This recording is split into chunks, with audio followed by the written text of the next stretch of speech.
ఈరోజు దావీదు గారి జీవితంలోంచి ఓ పాఠాన్ని నేర్చుకోవడానికి ప్రయత్నం చేద్దాం. అయితే దావీదు గారి జీవితంలోంచి నేర్చుకోకముందు కొన్ని ప్రశ్నలు. ఈ ప్రశ్నలు ఎందుకు అడుగుతున్నానంటే, మరి ఎందుకు చదువుతున్నాం ఈ వాక్యం? దావీదు గారి జీవితం నుంచి మనం నేర్చుకునే పాఠం ఏంటి? అది తెలియటానికి, అంటే మీకు ఇంట్రెస్ట్ కలగడానికి, మీకు ఆసక్తి కలగడానికి ఈ అంశం గురించి ఈరోజు మనం నేర్చుకోబోతున్నాం అని తెలియటానికి అంశం ఏంటో మీకు ముందు చిన్న పరిచయం చేస్తాను. ఏంటంటే, నేను యేసు ప్రభువుని అంగీకరించాను, నేను రక్షణ అనుభవంలోకి వచ్చాను, ఆత్మీయంగా గడుస్తుంది, కానీ నేను పాపంలో పడిపోయాను. ఇప్పుడు నా పరిస్థితి ఏంటి? దేవుడు నన్ను వదిలేస్తాడా?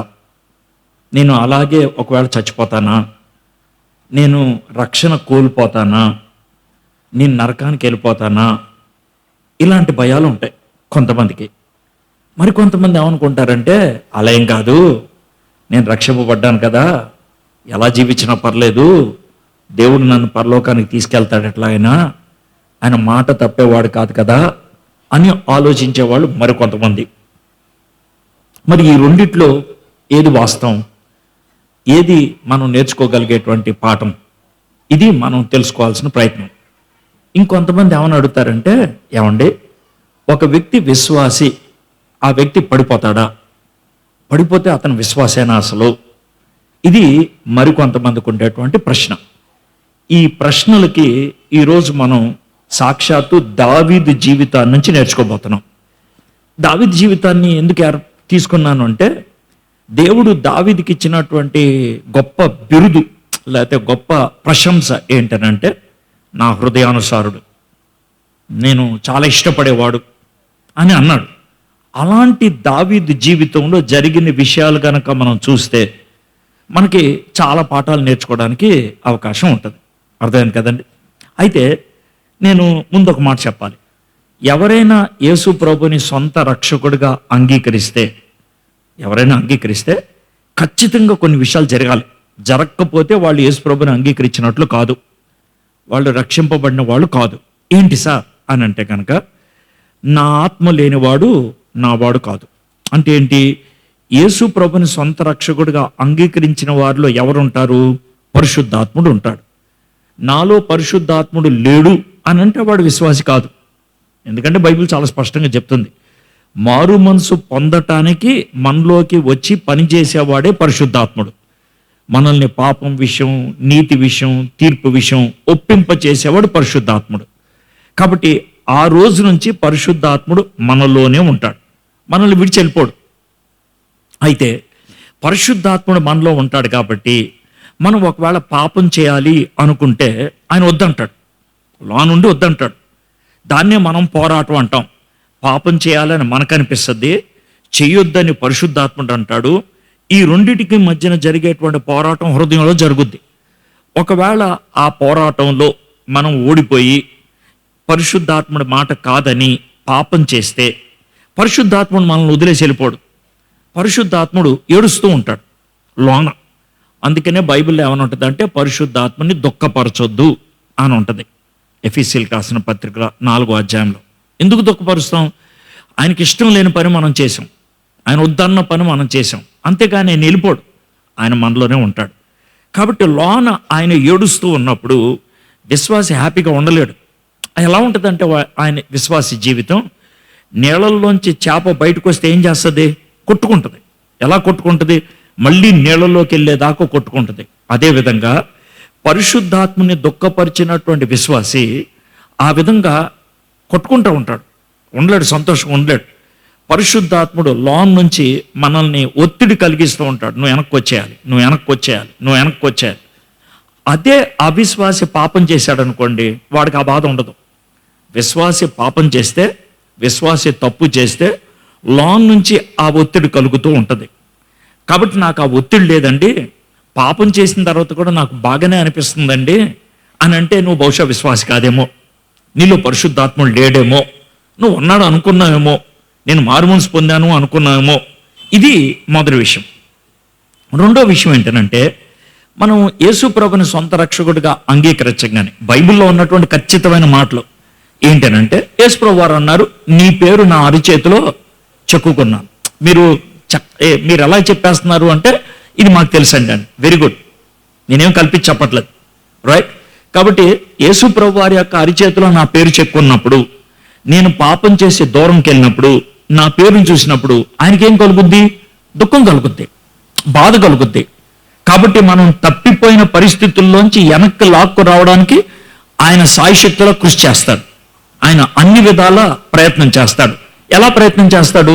పరిశుద్ధాత్ముడి ద్వారా మనలో ఒప్పుదల కలిగించడానికి ప్రయత్నం చేస్తాడు. ఇది మొదటిది. దానికి పనవట్లేదు అనుకో, ఇలాంటి మీటింగులకు తీసుకొచ్చి, లేదా మీ దగ్గరికి ఎవరన్నా దేవుని సేవకుని తీసుకొచ్చి వాళ్ళు మాట్లాడే మాటలు మీ హృదయానికి తాకేటట్లు చేస్తాడు. ఇప్పుడు నేను మాట్లాడుతున్నప్పుడు జరిగేది అదే. ఏం జరుగుద్ది అని అంటే కనుక, నేను కానీ ఎవరైనా వాక్యం చెప్తున్నప్పుడు మీ జీవితంలో జరిగే విషయాలు ఇక్కడ ప్రస్తావించడం, మీ జీవితంలో ఉన్నటువంటి పరిస్థితుల్లో ఇక్కడ ఎవరో ఒకళ్ళు చెప్పడం, అది మీ హృదయంలో ఏంటిది నా గురించి మాట్లాడుతున్నట్టుంది అని అనిపించడం, ఆ విధంగా తప్పు తెలుసుకొని వెనక్కి రావడం జరుగుద్ది. ఇది రెండో పద్ధతి. ఈ రెండు పద్ధతులకి పని అవ్వలేదు అనుకోండి, దేవుడు మూడో పనిలోకి వెళ్తాడు. ఏం పని చేస్తాడంటే మిమ్మల్ని కొడతాడు. సార్ దేవుడు కొడతాడంటే కొడతాడు. ఎలా కొడతాడు? నీకు జబ్బు రావచ్చు, లేకపోతే నీకు నష్టం కలగవచ్చు, లేదా నీకు ఎదురు దెబ్బ తగలవచ్చు. అలాగా నువ్వు వింటావేమో అని ప్రయత్నం చేస్తాడు. ఒకవేళ అది కూడా జరగలేదు అనుకోండి, మీ ఇంట్లో ఎవరినో ఒకరిని చంపేయచ్చు. సార్ అది కూడా జరుగుద్ది అంటే జరగవచ్చు, జరగవచ్చు. ఇంట్లో ఎవరినో ఒకరిని చంపేయచ్చు. సార్ ఏంటి సార్ అంత ఘోరంగా మాడుతానంటే, నేను ఉదాహరణ చెప్తాను. నేను ముందు స్టోరీలా చెప్తానా, తర్వాత మీకు చెప్తాను. ఎవరినో ఒకరిని చంపేయచ్చు. ఎందుకు అని అంటే, మీరంటే దేవుడికి అంత ఇష్టం. ఎందుకంటే మీ పేరు జీవగ్రంథంలో రాశాడు, మీలో పరిశుద్ధాత్మను పెట్టాడు, తర్వాత ఏమో అరిచేతులు ఆయన పేరు రాసుకున్నాడు. కాబట్టి నిన్ను వదులుకోలేడు. కాబట్టి నిన్ను వెనక్కి తీసుకురావడానికి ఎక్కడ దాకా ఆయన వెళ్ళిపోతాడు. ఆయన ఎక్కడ దాకా నిన్ను వదులుకోలేడు. కాబట్టి విశ్వాసి తప్పు చేస్తే, విశ్వాసి పాపం చేస్తే వెనక్కి రాకపోతే తగిలే దెబ్బల ఘోరం, చాలా ఘోరం. మీకు బైబిల్లోంచి ఉదాహరణ చెప్పాలంటే, సంసోను దేవుని చేత ఏర్పాటు చేయబడినవాడు. దేవుడు సంసోన్ తన అమ్మాయిల జోలికి వెళ్ళొద్దురా అన్నాడు. ఊకే వెళ్తా ఉంటే దేవుడు ఏం చేశాడు? కొట్టాడు, వినలా. చివరికి ఎక్కడ దాకా వెళ్ళాడంటే కళ్ళు గుడ్లు పీకేసి, మీకు అర్థమవుతుందా? గుడ్లు పీకేసి చేతులకి కాళ్ళకి గొలుసులు కట్టేసి, శత్రువులు అర్థమైంది, చేతిలో పప్పు రుబ్బు పెట్టి రుబ్బరా అని చెప్పి అంత భయంకరమైన స్థితికి వెళ్తే అప్పుడు మనోడికి బుద్ధి వచ్చి, అయ్యో నేను తప్పు చేశాను అంటే దేవుడు క్షమించి, అర్థమైందా? దేవుడు క్షమించి అప్పుడు చంపేశాడు. ఎందుకు చంపేశాడు సార్ అంటే, ఆడు బతుకుంటే మళ్ళీ వెనక్కి వెళ్తాడని చంపేసి పరలోకంలో తీసుకెళ్ళిపోయాడని. ఆయన పరలోకంలోకి వెళ్ళాడంటే హీబ్రీలకు రాసిన పత్రిక 11వ అధ్యాయం 31వ వచనంలో సంసోను పేరు విశ్వాస వీరుల యొక్క పేరులో పట్టిలో ఉంది. కాబట్టి అర్థమైంది కదండి. కాబట్టి దేవుని యందు విశ్వాసం ఉంచినటువంటి బిడ్డలు, మారు మనసు పొందిన వాళ్ళు తప్పు చేస్తే, పొరపాటు చేస్తే దేవుడు వెనక్కి తీసుకురావడానికి అన్ని విధాల ప్రయత్నం చేస్తాడు. ఇది పరిచయం. ఇప్పుడు మనం దావీదు గురించి చూడబోతున్నాం. దావీదు గారు మనకి తెలిసి, అంటే బైబిల్లో మనకి ఇచ్చినటువంటి చరిత్ర ప్రకారం దావీదు గారు 70 ఏళ్ళు బతికాడు. ఎన్నేళ్ళు? 70 ఏళ్ళు. 70 ఏళ్లలో మనకి తెలిసి 4 సార్లు పాపంలో పడిపోయాడు. 4 సార్లు పడిపోయాడు. ఈరోజు మనం అందుట్లో ఒక సందర్భాన్ని చూస్తాం. మనం ఒక సందర్భాన్ని 4 చూడం, కానీ ఆ 4 ఏంటో మీకు చెప్పేస్తాను. మొట్టమొదటిది ఏంటంటే, దావీదు గారు దేవుడితో కనెక్షన్ తెంపేసుకొని, దేవుడితో ఉండాల్సినటువంటి బంధాన్ని తెంపేసుకొని, దేవుడు ఏర్పరిచిన సౌలుని చంపడానికి వెళ్ళాడు. వెళ్తే దేవుడికి కోపం వచ్చి ఏం చేశాడంటే, వాళ్ళ భార్యని వాళ్ళ పిల్లల్ని ఎవరో ఎత్తుకెళ్ళిపోయేటట్లు చేశాడు. ఎత్తుకెళ్ళిపోయారు.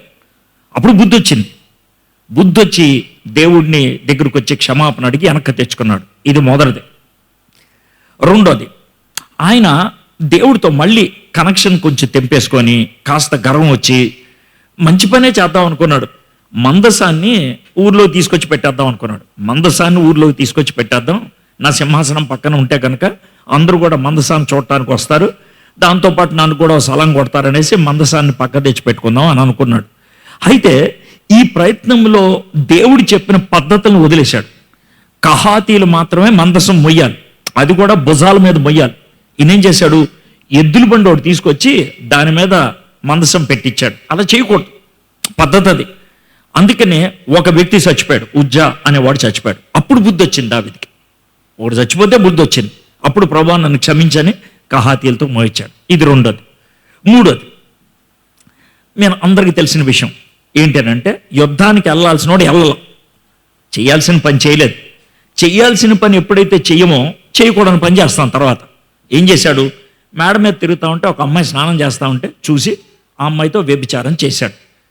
అయితే ఆ వ్యభిచారం చేసింది తప్పు అని తెలిసి దాన్ని కవరింగ్ చేసుకోవడానికి ఏం చేశాడంటే, వాళ్ళ భర్తను చంపేసి ఆవిడ పెళ్లి చేసుకున్నాడు. అంతటితో అనుకున్నాడు ఎవరికి ఇంకా అనుమానం రాదు అనేసి. కానీ దేవుడు బుద్ధి వచ్చేటట్లు ఎలా చేశాడు అని అంటే, ముందు నాతాన్ అనే ప్రవక్తను పంపించాడు. అంతేకాకుండా ఆ వ్యభిచారం ద్వారా పుట్టిన కొడుకున్నాడే, ఆ కొడుకుని చంపేశాడు. అప్పుడు బాగా బుద్ధి వచ్చింది. అందుకే దేవుడు ఎవరినైనా చంపేయచ్చు అని కూడా అన్నాను. అర్థమైందా? దావీదు ఒకరిని చంపేశాడు, దేవుడు ఇంకొకరిని చంపేశాడు. సో మొదటిసారి ఎవరు చచ్చిపోవాలా, రెండోసారి ఒకడు చచ్చిపోయాడు, మూడోసారి ఇద్దరు చచ్చిపోయారు. ఇక నాలుగోది, ఈ నాలుగోది ఏంటంటే, దావీదు గారు చాలా పెద్దోడైపోయాడు, సింహాసనం మీద బాగా సెటిల్ అయిపోయాడు. తన సైనిక అధికారిని పిలిచి, అరే మనకున్నటువంటి రాజబలం, మనకున్నటువంటి యుద్ధ బలం ఏంటో నాకు కాగితం మీద రాసి అన్నాడు. సార్ అది ఎందుకు సార్ అన్నాడు. ఏం లేదు, అవన్నీ తెలిస్తే కనుక కొంచెం మనకు ధైర్యం ఉంటుందని అంటే, వద్దు సార్, మనకి ధైర్యం ఇచ్చే దేవుడు కదా, మనకు విజయాన్ని ఇచ్చే దేవుడు కదా అని అతను సలహా ఇచ్చాడు. ఇస్తే కూడా వినలా. పట్రాబాయ్ అన్నాడు. మొత్తం నువ్వు రాసుకొని వచ్చాడు. మనకి యుద్ధం చేసేవాళ్ళు ఎంతమంది, ఒంట్లు ఎన్ని, గాడిదలు ఎన్ని, అన్నీ తీసుకొచ్చాడు. అవన్నీ చూసి హృదయంలో గర్వించాడా, ఇంకా దావీదుకి ఎదురేంటి అని. దేవుడు వెంటనే ఒక తెగులు పంపించాడు, కరోనా లాంటిది పంపిస్తే ఒక్కరోజు 70,000 మంది చచ్చిపోయారు. ఎంతమంది? 70,000 మంది. అప్పుడు మనోడికి బుద్ధి వచ్చింది దావీదుకి. మీకు అర్థమైంది కదా? 4 సందర్భాలు మనకి దావీదు గురించి ఉన్నది. మొదటిసారి ఎవరు చచ్చిపోవాలా, రెండోసారి ఒకడు చచ్చిపోయాడు, మూడోసారి ఇద్దరు చచ్చిపోయారు, నాలుగోసారి 70,000 మంది చచ్చిపోయారు. దావీదుని వదులుకోవడానికి దేవుడు ఇష్టం లేక చేసినటువంటి పనిది. అర్థమైందా? సో ఇది మొత్తం దావీదు జీవితం సంక్షిప్తంగా పడిపోవటం గురించి చెప్పాను. అయితే దావీదు మొదటిసారి పడిపోయినటువంటి సందర్భం ఉందే, ఆ సందర్భం బ్యాక్గ్రౌండ్ మీకు చెప్పుకుంటూ వెళ్తాను, కథలాగా చెప్పుకుంటూ వెళ్తాను. ఓకే, దావీదు గారు మొట్టమొదటిసారి పడిపోయినప్పుడు ఆయన వయసు రమారమి 27-28 ఏళ్ళు. 27-28 ఏళ్ళ వయసు ముందు ఏమేమి జరిగినాయో మీకు చిన్న చిన్న సన్నివేశాల దాకా చెప్తాను, మీకు కథల్లాగా చెప్తాను.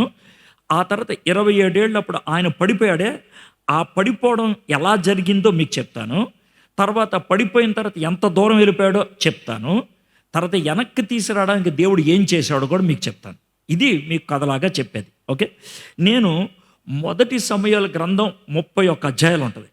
ఈ 31 అధ్యాయాల్లో సుమారు 16 అధ్యాయం నుంచి 31 అధ్యాయం దాకా, 16 అధ్యాయం నుంచి 31 అధ్యాయం దాకా నేను స్టోరీ లాగా చెప్పుకుంటూ వెళ్ళిపోతాను. స్టోరీ లాగా అంటే జరగలేదని కాదు, కథలాగా మీకు చెప్పుకుంటూ వెళ్తాను. ఈ చరిత్రే కథలాగా మీకు చెప్పుకుంటూ వెళ్తాను. నాకు అర్థం కాదు అంటానికి ఏముండదు, సులభతరంగా మీకు అర్థమైపోతుంది. ఓకే, సరే, దావీదు యొక్క జీవితాన్ని మనం చిన్న చిన్న సన్నివేశాల్లో చూద్దాం. మొదటిది కథలాగా, అంటే మీరు బైబిల్ మూసేయండి, నేను తీయమన్నప్పుడు తీద్దరు. ఓకే, వినండి, మీరు జాగ్రత్తగా మనసులోకి ఎక్కించుకోండి. ఇది ఇంపార్టెంట్, ఎందుకంటే ఒక వ్యక్తి యొక్క జీవితాన్ని పూర్తిగా మనం తెలుసుకుంటే ప్రతి సన్నివేశం మనకు బాగా అర్థమవుతుంది. అందుకని అనమాట. ఓకే, ఎలా అంటే ఓ సీరియల్ ఉందనుకోండి, సీరియల్లో 5వ ఎపిసోడ్లో 15వ నిమిషంలో కూర్చోబెట్టి మీరు చూడమంటే చూడతారా? చూడరు, ఏమర్థం కాదు. మీరు చాలామంది బైబిల్ అలా చదువుతారు, ఉన్నట్టుండి ఇలా తీసి సార్ ఏం అర్థం కావట్లేదంటే ఎలా అర్థం అవుతుంది? కాబట్టి కొంచెం ఓ పద్ధతిలో చదువుకుంటూ వెళ్తే కనుక బాగవుతుంది అన్నమాట. అందుకనే మీకు దాన్ని అంతా సరే, దావీదు గారు చివరి కొడుకు, వాళ్ళ నాన్నగారికి యెషయా అనేటువంటి ఆయనకి చివరి కొడుకు. ఆయన గొర్రెలు కాసుకునేవాడు. గొర్రెలు కాసుకునేటువంటి తన వయసులో 10 ఏళ్ళప్పుడు జరిగిన సన్నివేశం. 10 ఏళ్ళప్పుడు జరిగిన సన్నివేశం ఏంటనంటే, ఆయన గొర్రెలు కాసుకుంటూ ఉంటే అడవి మృగాలు వచ్చాయి. అడవి మృగాలు అంటే సింహం లాంటివి వచ్చాయి. 10 ఏళ్ళ కుర్రోడు సింహం లాంటిది వస్తే గొర్రెలు కాసుకుంటున్నప్పుడు ఏం చేస్తాడు? రక్షించండి రక్షించండి అని అరుస్తాడు, భయపడి పారిపోతాడు. అయితే ఈయన అలాంటి ఏం చేయలేదు. ఏం చేశాడంటే, చేతిలో ఏమీ లేకపోయినా ఆ జంతువులు నోరు ఇలా పట్టుకొని చీల్చి 2 ముక్కలు చేసి పడేశాడు. అయితే అలాంటి పని చేసినప్పుడు మన ఇంట్లో వాళ్ళు చిన్నపిల్లలు ఉంటారు కదా, మీ ఇంట్లో ఎవరన్నా చిన్నపిల్లలు ఉంటే చిన్నపిల్లలు చేసే చిన్న చిన్న పనులు ఎలా అంటే, ఇక్కడ చెత్త కాగితం ఉంది, ఇక్కడ ఉంది చెత్త కాగితం, అటు చూశాడు, ఆ చెత్త కాగితం తీసుకొని వెళ్ళి డస్ట్బిన్లో పడేశాడు అనుకోండి, ఆడేం కోరుకుంటాడు? అలా తీసుకెళ్ళి డస్ట్బిన్లో పడంగానే ఏం కోరుకుంటాడు? గుడ్ జాబ్ అని మనం అలా అంటే హ్యాపీ ఫీల్ అవుతాడు. ఒకవేళ ఆయన్ని పట్టించుకోలేదనుకో, వాడు మనంక చూస్తాడు. మనం పట్టించుకోవట్లేదంటే వాడు ఎక్కడ దాకా వెళ్తాడంటే ఆ డస్ట్బిన్లో చెత్తకాయతాలను తీసుకొచ్చి ఇక్కడ పడేసినా పడేస్తాడు. ఎందుకు అనంటే చిన్నపిల్లలకి ఉండే తత్వం ఏంటంటే ఏ మంచి పని చేసినా వాళ్ళని ఏం చేయాలి? అభినందించాలి, అభినందించాలి. ఇది చిన్నపిల్లల తత్వమే కాదు, పెద్దోళ్ళు కూడా. ఇప్పుడు అయ్యగారు ఉన్నారు కదా, మోజ్ గారు, ఈ 3 రోజులు మీటింగ్లు పెట్టారు. ఈ 3 రోజులు ఇంత పెద్ద మీటింగ్ పెట్టినప్పుడు కనీసం 30-40 మంది అయినా సాయం చేసి ఉంటారు. ఈ 30-40 మంది పేర్లు ఆయన చెప్పి, అర్థమైందా? నీ పేరు చెప్పలేదనుకో, నీకేమలా ఉంటుంది? మొహం మాడుద్ది కదా, కనీసం నా పేరు చెప్పలేదని అంటాం కదా. అభినందన అనేది మనందరి జీవితంలో కోరుకునేది, గుర్తింపు అనేది మనందరం కోరుకునేది. ఇది మనం చేసేటువంటి పని. అది లేకపోతే కనుక మన జీవితం హ్యాపీగా ఉండదు. కానీ జాగ్రత్త వినండి, ఎందుకు చెప్తున్నానంటే మీ జీవితంలో ఎలాంటి జరుగుంటేమో. 10 ఏళ్ల దావీదు అడవి మృగాల్ని చంపేస్తే చప్పట్లు కొట్టేవాడు ఎవడు లేడు. అయినా ఫీల్ అవ్వలేదు ఆయన, అయినా ఫీల్ అవ్వలేదు. నేనేమంటానంటే మీలో కొంతమంది ఎందుకు మీరు కోపగించుకుంటున్నారు, ఎందుకు చిరాకున్నారు, ఎందుకు మొహం మార్చుకున్నారంటే ఏం చెప్పంటారు? సార్, కష్టపడి ఈ మొక్కలన్నీ నేనే పెట్టాను, నా పేరు చెప్పలేదు సార్. ఇదంతా ఊడ్చాను నేను, నా పేరు చెప్పలేదు సార్. నేను వంకాయలన్నీ కోసాను, నా పేరు చెప్పలేదు సార్. నేను చిక్కుడుకాయ కూరంతా వండాను, నా పేరు చెప్పలేదు సార్. మీరు ఒక చిన్న గుర్తింపు పొందలేదని కింద మీద ఫీల్ అవుతారు. దావీదు 10 ఏళ్ల కుర్రోడు 2 అడవి మృగాలను చంపేస్తే తను ఎవడో చప్పట్లు కొట్టలేడు, కానీ ఆయన పడుచుకోలేదు. ఇది చిన్నప్పుడు జరిగిన విషయం. ఓకే, ఒక సన్నివేశం అయిపోయింది. రెండో సన్నివేశం, దావీదు వయసు 16 ఏళ్ళు. ఇప్పుడు దావీదు వయసు 16 ఏళ్ళు. ఈ 16 ఏళ్ళు అప్పుడు జరిగింది ఏంటనంటే, మనోడు అడవిలో మామూలుగా అదే గొర్రెలు పాసుకుంటా ఉన్నాడు. ఎవడో వచ్చాడు, పరిగెత్తుకుంటూ వచ్చాడు. అరే దావీదో అని పిలిచాడు. ఏంట్రా, మీ నాన్న అర్జెంట్ రమ్మన్నాడు రా. ఏమైంది? ఎవరో ఒక పెద్ద ఆయన వచ్చాడు రా, గెడ్డం ఉంది, సామేలు అంట. సామేలు గారు వచ్చారా? ఏంటంట? ఏమరా, మీ అన్నల్ని బయటికి పిలిచి అందరి నెత్తి మీద చెయ్యేసి ప్రార్థన చేస్తున్నాడు రా, నిన్ను అర్జెంట్ రమ్మన్నాడు. ఏమైందిరా, నా ప్రాబ్లమా? ప్రాబ్లం ఏం లేదురా, ఇంకో త్వరగా వచ్చాయి అని అంటే, రే నా గొర్రెలు చూడండిరా అని పక్కనోడు చెప్పి మనోడు ఇంటికి వచ్చాడు. ఇంటి దగ్గరికి అలా దగ్గరకు వచ్చాడో లేదో, ఈ సామేల్ గారు ఉన్నారే పెద్ద ఆయన దావీదు గారి నెత్తి మీద నూనె పోసేసి గబగబా ప్రార్థన చేయడం మొదలు పెట్టాడు. ప్రార్థన చేస్తున్నాడు కదా అని ఈయన సైలెంట్గా ఉన్నాడు. ప్రార్థన అయిపోయిన తర్వాత, అయ్యగారు ఏంటి సార్ ఈ ప్రార్థన, ఏంటి సార్ ఈ ప్రార్థన, నేనేంటి సార్ కాబోయే రాజుని అవటం ఏంటి సార్, ఏంటి సార్ ఇదంతా అంటే, కాదయ్యా దేవుడు నిన్ను అభిషేకించమన్నాడే అంటే. సార్ ఓ చిన్న మాట, దేవుడు దావీదును అభిషేకించు అని నీకు చెప్పాడా? దావీదు తర్వాత కాబోయే రాజు అని దేవుడు నీతో చెప్పాడా అంటే సామేలు సైలెంట్ అయిపోయాడు. అంటే ఏంటి సార్ చెప్పండి సార్ అంటే, అలా చెప్పలేదనుకో, మరి చెప్పనప్పుడు నేను అని మీకు ఎలా తెలుసు, నేనని మీకు ఎలా తెలుసు? అది కాదయ్యా, దేవుడు చెప్పిన మాట నేను చెప్తాను. జెస్సీ ఇంటికెళ్ళు, యెషై ఇంటికెళ్ళు, వాళ్ళ కొడుకుల్లో ఒక కొడుకుని నేను రాజుగా ఏర్పరుస్తాను అన్నాడు కదా. మరి నేను అని నీకు ఎవడు చెప్పాడు? నేను అని నీకు ఎవడు చెప్పాడు? నాకు ఎలాగో తెలిసిందిలే, నీకెందుకు, నా మీద నీకు నమ్మకం లేదు. మీ మీద నాకు నమ్మకం ఉందండి, నేను కాదనట్లా, మీ మీద నాకు నమ్మకం ఉంది. కానీ నాకు భరోసా ఉండాలి కదా, దేవుడే నన్ను ఏర్పరచుకున్నాడని. ఇదేదో నాకు చెప్పచ్చు కదంటే, అదంత బాగోదయ్యా, నాకు కావాలి. దావీదు చిన్నోడు, నువ్వు నా మాటను. సార్ మీరేమనుకోవద్దు, నాకు ఈ విషయాన్ని మీరు దీన్ని స్పష్టంగా చెప్పాలి. చెప్తానయ్యా, కోపగించుకోవద్దు, చెప్తాను. మీ నాన్నగారి దగ్గరికి వచ్చి దేవుడు చెప్పిన మాట చెప్పాను. అయ్యా మీ కొడుకుల్లో ఒక కొడుకుని దేవుడు రాజుగా అభిషేకిస్తాడంట అని అంటే, మీ నాన్నగారు వరుసగా కొడుకులను అందరినీ పెట్టారు. నేను అందరి మీద చెయ్యేసి దేవుడిని అడిగాను. దేవుడు ఈడు కాదు అన్నారు. నాకు టెన్షన్ వచ్చేసింది. కొడుకులు అందరూ అయిపోయారు, దేవుడేమో వీళ్ళు కాదని అన్నాడు. దేవుడు ఎప్పుడు పొరపాటు చేయడు. అందుకని మళ్ళీ నాన్నగారి దగ్గరికి వచ్చి, ఏమండి ఈ కొడుకులందరినీ కాదంటున్నాడు అని అంటే, సార్ ఇదే సార్ నా కొడుకులు అని అన్నాడు. కాదు సార్ మీరు కోపం తెచ్చుకోవద్దు, ఇంకెవరినో ఉన్నారో కొడుకులు అని అంటే, ఓడున్నాళ్ళే ఆ పనికి మళ్ళాడు గొర్రెలు కాసుకునేవాడు. మీరు ఇప్పుడు ఒకసారి ఆలోచించండి, మీరే దావీదు అనుకోండి, మీ నాన్నగారే ఓ పనికి మాలింది అని మీరు తిట్టారనుకోండి, మిమ్మల్ని అసలు లెక్కలో పెట్టుకోలేదనుకోండి, మిమ్మల్ని అసలు మర్చిపోయారు అనుకోండి, మీకు ఎలా ఉంటుంది? నాన్న, అమ్మ, నువ్వు నన్ను మర్చిపోవటం ఏంటి నాన్న? అమ్మ నువ్వు నన్ను మర్చిపోవటం ఏంటి, నన్ను లెక్కలోకి తీసుకోపోవటం ఏంటి అని మీరు అంటారు లేదా? దావీదుని వాళ్ళ సొంత నాన్న లెక్కలో తీసుకోవాలా, కానీ దావీదు దానికి ఫీల్ అవ్వాల, బాధపడి ఉంటాడు. నేను ఎందుకంటానంటే ఇక్కడ కూర్చున్న మీలో కొంతమంది, సార్ మా సొంత అమ్మ అంటంటే విన్నాను సార్, నువ్వు చచ్చిపోతే బాగుండే అని అన్నారు సార్. అరే నువ్వు నా చెడపుట్టేవరా నా కడుపున అని అన్నారు సార్. ఎవరో పరాయోళ్ళు తిడితే పర్లేదు సార్, సొంత తల్లి, సొంత తండ్రి, సొంత తోబుట్టువులు అలాంటి మాటలంటే అది కడుపులో ఉంటే సరే బయటికి రావు. మిమ్మల్ని కాదన్న వాళ్ళు మీ ఇంట్లో వాళ్ళు ఉండి ఉంటారు. దావీదుది అలాంటి బ్యాక్గ్రౌండ్ మీకు చెప్తున్నాను. ఇది రెండో సన్నివేశం. సరే, దావీదుకి 17 ఏళ్ళు వచ్చాయి. 10 ఏళ్ళు ఎప్పుడు చెప్పా, 16 ఏళ్ళు ఇప్పుడు చెప్పా, 17 ఏళ్ళు వచ్చాయి.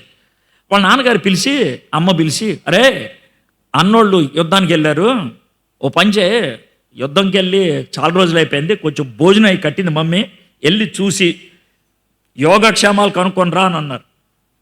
మరో టిఫిన్లు పట్టుకొని వెళ్ళాడు. ఎక్కడికి వెళ్ళాడు? యుద్ధ భూమి పక్కన ఉండదు, అర్థమైందా? ముక్కామల నుంచి తణుకెళ్ళినట్లు కాదు, అంత దగ్గర ఆవిడ యుద్ధం చేయడు, దూరం వెళ్ళాలి. 1 రోజు ప్రయాణం, 2 రోజులు ప్రయాణం, నడుచుకుంటూ వెళ్ళాడు. మొత్తానికి వెళ్ళి సామాన్లు అంతా పట్టుకొని వెళ్ళాడు. అన్నోళ్ళు ముగ్గురు చూశారు. రెండోది ఏంటంటే యుద్ధ భూమిలో ఎవడైనా చంపేయచ్చు, అర్థమైందా? ఎవడైనా చంపేయచ్చు.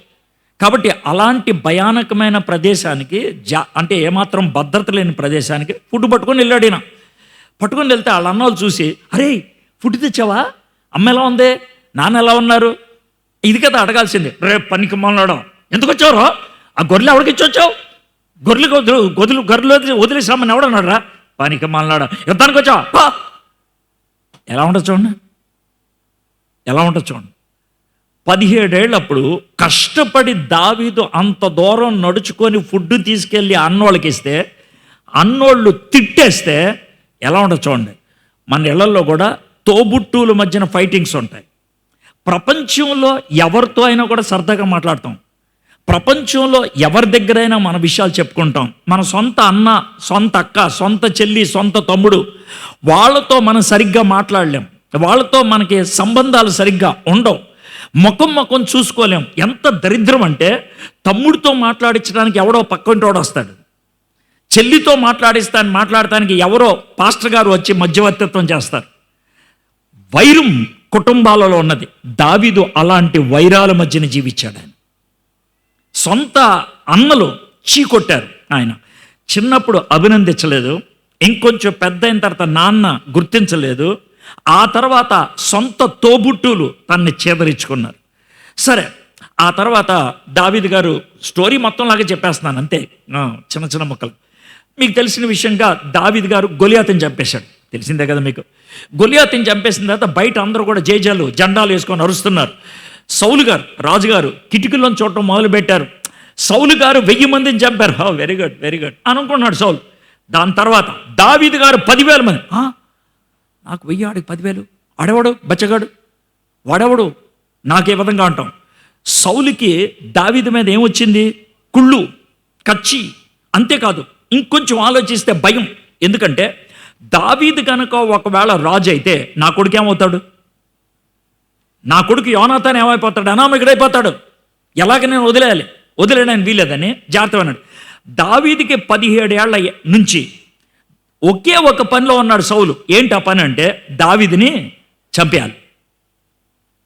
ఇప్పుడు చూడండి, చిన్నప్పుడు ఆయన్ని గుర్తించడానికి ఎవరు లేరు, తండ్రి గుర్తించలేదు, అన్నోళ్ళు చీకొట్టారు, రాజు చంపడానికి ప్రయత్నం చేస్తున్నాడు.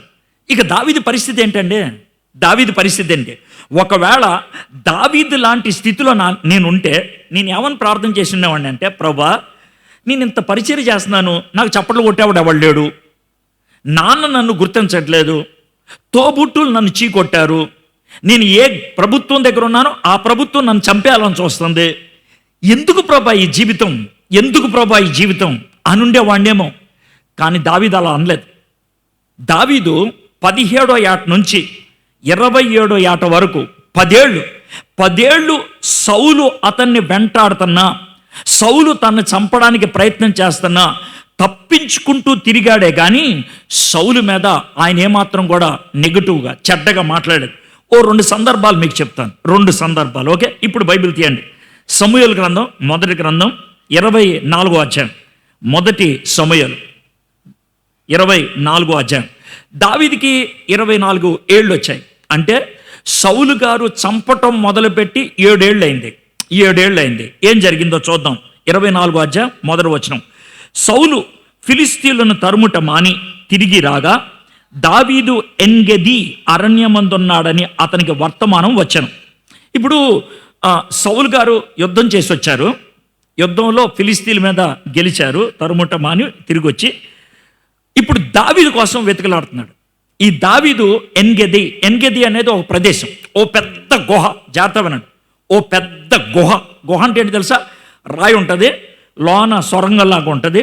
ఎంత పెద్ద గుహ అంటే ఆ గుహ, ఒకవేళ గుహలో 500-600 మంది లోన్ ఉన్నా కూడా కనబడరు. 500-600 మంది లోన్ ఉన్నా కూడా కనబడరు. ఎంత పెద్దగా ఉంటుందో చూడండి. గుహ, పెద్ద గుహ ఉన్నది. గుహలో చల్లగా ఉంటుంది, బయట ఎండగా ఉంటుంది, గుహలోకి వెళ్ళేప్పటికీ చల్లగా ఉంటుంది. గుహలో నీళ్లు ఉంటాయి, అర్థమైందా? ఆ గుహలో పైన పెద్ద రాయిలాగా ఉంటుంది, కాబట్టి చల్లగా ఉంటుంది. దావీదు గారు ఆ గుహలో ఉన్నాడని, ఆ గుహ దగ్గర ఉన్నాడని సౌలు గారికి తెలిసింది. అప్పుడు సౌలు ఇశ్రాయేలీల అందరిలో నుండి 3000 మందిని ఏర్పరచుకొని, ఎంతమందిని? 3000 మందిని, స్పెషల్ పీపుల్. సౌలుకున్నటువంటి కోరిక ఒకటే, ఒక్కని చంపాలి. ఎవడాడు? దావీదు. దానికోసం ఎంతమందిని తీసుకెళ్తున్నాడు? 3000 మందిని. మీకు అర్థమవుతుందండి? 3000 మందిని తీసుకొని వెళ్తా ఉన్నాడు. ఏర్పరచుకొని వచ్చి కొండమేకులకు వాసములగు శిలాపర్వతం మీద దావీదును అతని జనులను వెదుగుటకే బయలుదేరాడు. సరే, ఈయన బయలుదేరాడు. ఇది రోజుల ప్రయాణం, 2-3 రోజుల ప్రయాణం. ఇప్పుడు ఈ తర్వాత జరిగింది నేను చదవట్లేదు, మీరు ఇంటికి వెళ్ళిన తర్వాత చదువుకోండి. కానీ జరిగిన విషయం ఏంటి చెప్తాను, అక్కడక్కడ చదువుతాను అనుకోండి. జరిగిన విషయం అని చెప్తాను. ఏం జరిగిందంటే, ఇప్పుడు రాజుగారు ఒక గుర్రం మీదో లేకపోతే ఒక గాడిద మీదో ఆయన ప్రయాణం చేస్తూ ఉంటారు. పైన ఆయనకి గొడుగులాగా ఉంటుంది, ఎండ తగలకుండా. చుట్టూ 3000 మంది సైనికులు ఉన్నారు. వీళ్ళంతా ప్రయాణం చేస్తూ ఉన్నారు. అంతలోకి ఒక చోటుకు వచ్చేప్పటికి సౌలు గారు ఏమన్నారంటే, ఆయన కడుపు తిప్పుతుందా అన్నాడు. కడుపు తిప్పుతుందంటే ఇప్పుడు ఏం చేయాలి? ఇది పరిస్థితి. వాళ్ళు గబగబా ఏమన్నారంటే, ఒక చిన్న గుహలాగా ఉన్నది సార్, ఆ గుహలోకి వెళ్ళండి, ఆ గుహలో ఈ నీళ్లు తీసుకొని వెళ్ళి పని ముగించుకొని వచ్చేయండి అన్నాడు. అంటే టాయిలెట్కి వెళ్ళాడు ఆయన, పచ్చి భాషలో చెప్పాలంటే వెళ్ళాడు. ఇది పట్టుకొని వెళ్ళిపోయాడు. అంటే బాటిల్ కదలనుకో చొమ్ము పట్టుకొని వెళ్ళిపోయాడు. అది ఆయన చేసిన పని. ఆయన లోనికి వెళ్ళాడు. సార్ మేము బయట కాపలా కాస్తామండి అని అన్నారు. ఆయన లోనికి వెళ్ళి కూర్చున్నాడు. ఆయన చేసిన పని ఏంటి? కూర్చున్నాడు. ఆయనకి పైన రాజుగారి వస్త్రం ఉంటుంది కదా, ఆ వస్త్రాన్ని ఇలా పరుచుకొని కూర్చున్నాడు. ఇప్పుడు విషయం ఏంటంటే, ఈయన ముందు ఆ గుహలో కూర్చున్నాడు, వెనక ఆ గుహ వెనకలేడా దావీదు ఉన్నాడు. అది ఈయన తెలీదు ఎవరికి? సౌలుకి. దావీదు గారు ఒక్కళ్ళే లేరు. దావీదు గారి దగ్గర ఒక 200-300 మంది ఉన్నారు. ఆయన కాపలా కాసేవాళ్ళు 200-300 మంది ఆయన వర్గం వాళ్ళు ఉన్నారు, వాళ్ళ వెనకాల ఉన్నారు. ఆ వర్గంలో ఒకడు దావీదు దగ్గరికి వచ్చి, దావీదు గారు, దేవుడు మీకు వాగ్దానం ఇచ్చాడు గుర్తుందా అన్నాడు. ఏంటనంటే, నీ శత్రువుల్ని నీ కాళ్ళ దగ్గర తీసుకొస్తానన్నాడు కదా, ఇడిగో వచ్చేసాడు కాళ్ళ దగ్గరికి. నువ్వు పని చేయి, వెళ్ళి వెనక నుంచి ఒక దెబ్బ వేసావనుకో సౌలు చచ్చిపోతాడు, నీ గొడవ బాద్దాయి అని అన్నాడు. అని అంటే అసే నోర్మై అని తిట్టి, దావీదు చేసిన పని ఏంటంటే, ఇప్పుడు సౌలు గారు కూర్చున్నాడు కదా, ఇలాగా కూర్చుంటే దగ్గరికి వెళ్ళాడు. దగ్గరికి వెళ్ళి దుఃఖం అనిపించింది. ఎందుకంటే ఆయన చెయ్యబోయేటువంటి పని తనకు బాధ కలిగించింది. ఏం చేశాడు ఇంతకీ అంత దుఃఖం కలగడానికంటే, రాజుగారి పైన వేసుకునేటువంటి ఆ బట్ట ఉంటుంది కదా, ఆ బట్ట ఇలా పరిచాడు కదా, ఆ బట్టని చివర ఈ మూల ఇలా కత్తిరించాడు. చిన్న మొక్క కత్తిరించాడు. కత్తిరించి తీసుకొని వచ్చాడు. అది కత్తిరించినందుకు బాధపడ్డాడు ఆయన. అది ఎలా ఉంటుందంటే, నీకు పెళ్ళి అవుతుంది అనుకోండి, నీ పెళ్ళికి పైన వెయ్యిలు వేస్తారు కదా, వెయ్యిలు ఎవడన్నా కత్తిరిస్తే అంత కోపం వస్తుంది మీకు, అలాగనమాట. అలాగా చివరి మొక్క కత్తిరించాడు దావీదు. మొక్క కత్తిరించేసి బయటికి వెళ్ళిపోయాడు. బయటికి వెళ్ళి రాజా అని అరిచాడు. సౌలు వెంటనే గుర్తుపట్టాడు, అరే దావీదు స్వరమని. దావీదు, రాజా నువ్వు అన్నది కరెక్టే, నేనే దావీదుని. రాజా ఇది చూడండి, అరే నా చివరే ఇప్పుడు కత్తిరించావు. రాజా నువ్వు కూర్చున్నప్పుడు వెనక నుంచి కత్తిరించావు. నీకు ఒక మాట చెప్పంటావా? మీరు ఒక ప్రశ్న జవాబు చెప్పండి. మీ బట్ట కత్తిరించడం సులభమా, పేక్ కోసేయడం సులభమా? పేక్ కోసేయడం సులభం. నేను చాలా సులభంగా మిమ్మల్ని చంపేయగలను, కానీ ఒక్క మాట చెప్తున్నాను, నేను మిమ్మల్ని చంపను. నేను మిమ్మల్ని ఎందుకు చంపుతాను? నేను చంపను. 12వ వచనం చూడండి. యెహోవా నా విషయమై పగ తీర్చును కానీ నేను నిన్ను చంపను. నేను నిన్ను చంపను. నీకును నాకును మధ్యన యెహోవా న్యాయము తీర్చును. యెహోవా నా విషయమై పగ తీర్చును కానీ నేను నిన్ను చంపను. నేను నిన్ను చంపను రాజా, నేను చంపను అని అన్నాడు. అయితే చివరికి 21వ వచనం చూడండి. అంతటా దావీదును సౌలును ప్రమాణము చేశాను. కౌగిలించుకున్నాడు, ముద్దు పెట్టుకున్నాడు. అంటే ఊరినే జస్ట్ చూపించాను. మీరు అధ్యాయం అంతా స్టోరీలా చదువుకుంటూ వెళ్ళారనుకోండి, బాగుంటుంది. వాళ్ళిద్దరు మాట్లాడుకున్నారు. సర్లే దావీదు, సర్లే సారీ అని చెప్పేసి ఇద్దరు కౌగిలిచ్చేసుకొని మన ఇద్దరి మధ్య ఇంకో గొడవ ఏం లేదు అని అన్నారు. దావీదు వెళ్ళిపోయాడు. అర్థమైంది కదండి, వెళ్ళిపోయాడు. ఇప్పుడు ఓ 2 సంవత్సరాలు అయింది. 26వ అధ్యాయంకి రండి. 26వ అధ్యాయం మళ్ళీ చదువుతున్నాను చూడండి. అంతటా జిఫీలు గిబియాలోను సౌలు నద్దకు వచ్చి దావీదు యెషుమోను ఎదుట హకీలా మాన్యంలో దాగి ఉన్నాడని తెలియజేయగా సౌలు లేచి ఇశ్రాయేలులో ఏర్పరచబడిన 3,000 మందిని తీసుకొని జీపు అరణ్యములో దావీదును వెదుగుటకు జీపు అరణ్యమునకు పోయింది. ఈ అధ్యాయం అంతా మీరు చదివితే జరిగిన విషయం అంటే తెలుసుద్ది. విషయం అంటే మీకు చెప్తాను. ఒక కొండ ఉంది. ఆ కొండ వెనకాల దావీదు తండ్రి ఉండేటువంటి 300 మంది అంతమంది ఉన్నారు. సౌలు వెతుక్కుంటూ వస్తున్నాడని దావీదుకి ఎలాగో తెలిస్తే ఒక ఇద్దరిని పంపించాడు. అరే, సౌలు ఎక్కడున్నాడో చూడండిరా అని. ఇది కొండ అనుకోండి, సౌలు ఇక్కడున్నాడు, దావీదు అవతల ఉన్నాడు. ఇలా చుట్టూ తిరిగి వచ్చి, సార్ సౌలు కొండ అవతల ఉన్నాడండి అని అన్నారు. అంటే దావీదు ఏమంటాడంటే, నేను సౌల్ని కలవడానికి వెళ్తాను, ఎవరన్నా నాతో వస్తారా అంటే ఒక ఆయన అంటాడు, సార్ నేను వస్తాను సార్ అంటాడు. సరే పద అని ఇద్దరు వెళ్తారు. వాళ్ళు అక్కడికి వెళ్ళిపోయేటప్పటికి జాగ్రత్త చూడండి, చీకటైపోయింది. చీకటి, లైట్లే ఉండవు, అరణ్యం. ఎవడైనా చేసే పని ఏంటి? పడుకొని నిద్రపోతారు. ఎలా పడుకున్నారంటే జాగ్రత్త చూడండి. సౌలు పడుకున్నాడు. సౌలు చుట్టూ ఒక 60 మంది, ఆ 60 చుట్టూ ఓ 10 మంది, ఆ 10 చుట్టూ ఓ 15 మంది, ఆ 15 చుట్టూ 20 మంది, గుండ్రాలుగా 3,000 మంది పడుకున్నారు. సౌలు ఎక్కడున్నాడు? సెంటర్లో ఉన్నాడు, మధ్యలో ఉన్నాడు. చుట్టూ 3,000 మంది ఉన్నారు. ఎవరైనా సౌలు దగ్గరికి వెళ్ళాలంటే ఏం చేయాలి? వీళ్ళందరూ దాటుకొని వెళ్ళాలి. ఆ విధంగా భద్రత అనమాట. సౌలు ఆ విధంగా మధ్యలో పడుకొని ఉంటే దావీదు చూశాడు. దావీదు చూసి ఏం చేశాడంటే నెమ్మదిగా ఒక్కొక్కళ్ళని దాటుకుంటూ వెళ్ళిపోయాడు. దాటుకుంటూ వెళ్ళిపోయినప్పుడు ఎవరు లేవలేదంట. ఎందుకు ఎవరు లేవలేదనంటే 12వ వచనం చూడండి. 26వ అధ్యాయం 12వ వచనం. సౌలు తలగడ దగ్గర నున్న ఈటను నీళ్ల బుడ్డను తీసుకొని వారిద్దరూ వెళ్ళిపోయి యెహోవా చేత వారికి అందరికీ గాఢ నిద్ర కలగగా వారిలో ఎవడను, అంటే నిద్ర ఎవరు కలిగించారు? ఇప్పుడు మీకు అర్థమైంది కదండి, దేవుడి నిద్ర కలిగించాడు. దేవుడు నిద్ర కలిగించాడు కాబట్టి ఎవరు లేవలేదు. స్టోరీ చూడండి ఎంత ఖతర్నాక్ ఉందో. అర్థమైందా? మనోడు సౌలు దగ్గరికి వచ్చి నుంచున్నాడు. ఎవరు? దావీదు, తనతో పాటు ఉన్నటువంటి ఇంకో కుర్రోడు నుంచొని ఉంటే పక్కనున్నవాడున్నాడే, అడి పేరు అభిషా. వాడేమంటాడంటే, అయ్యా దావీదు అంటాడు. ఏంట్రా? సార్ మీరు ఎలాగో సౌలు గారిని చంపడానికి ఇష్టపడరు. అవును, చంపరం. సార్ మీరేమనుకోనంటే, మీరు అనంటే నేను వేసేస్తానంటాడు. మీరు అనంటే నేను వేసేస్తాను, నేను చంపేస్తాను అని అంటే చైనవర్మై అని ఆయన్ని తిట్టి, ఆయన చేసిన పని ఏంటనంటే పడుకున్నప్పుడు పక్కన నీళ్లు బుడ్డోడు పెట్టుకుంటారు కదా, అది భద్రత కోసం ఈట పెట్టుకుంటారు కదా. ఈట అంటే జావలిన్ లాగా ఉంటుంది, పొడుగు రాడ్డు ఉండి చివర పొద్దునగా ఉంటుంది. అది ఆ 2 పట్టుకొని వెళ్ళిపోయాడు. ఎవరు? దావీదు. వెళ్ళిపోయి ఈ 3,000 మందిని దాటేసి అవతలకి వెళ్ళి రాజా అని అరిశాడు. గొప్పని అందరు లేచాడు అని లేచాడు. రాయ్ పడచ దావీదు చేతిలో ఈట ఉన్నదే, నీళ్లు బొడ్డు ఉంది. అరే రాజుగారిది అదే. రాజుగా అవును రాజా, ఒక మాట చెప్పు, దీంతో నిన్ను పొడి చేసడం నా పెద్ద కష్టమా? నిన్ను చంపేస్తే కూడా ఎవరికి తెలిసేది కాదు. కానీ నీకెవడు చెప్పాడు నేను నీ శత్రువునని? నీకెవడు చెప్పాడు నేను నిన్ను చంపుతానని? నీకెవడు చెప్పాడు నీ వెనకాల నేనున్నానని? లేను రాజా, లేను, నీకు దండం పెడతానని అర్థం చేసుకో అని చెప్తే మళ్ళీ రాజుగారు అయ్యా సారీ అని దావీదు దీవించేసి 23వ వచనం చూడండి. 26వ అధ్యాయం. యెహోవా ఈ దినమును నిన్ను నాకు అప్పగించినని నేను యెహోవా చేత అభిషేకం నొందిన వానిని చంపనొల్లకపోయినందున ఆయన నా నీతిని నా విశ్వాస్యతను చూచి నాకు ప్రతిఫలము చేయుచేను. నాకు దొరికావు, నేను చంపేయచ్చు, కానీ నేను చంపలేదు. దావీదు ఆ విధంగా దీవెన మాట్లాడి వెళ్ళిపోయాడు. ఇక్కడ జాగ్రత్త వినండి.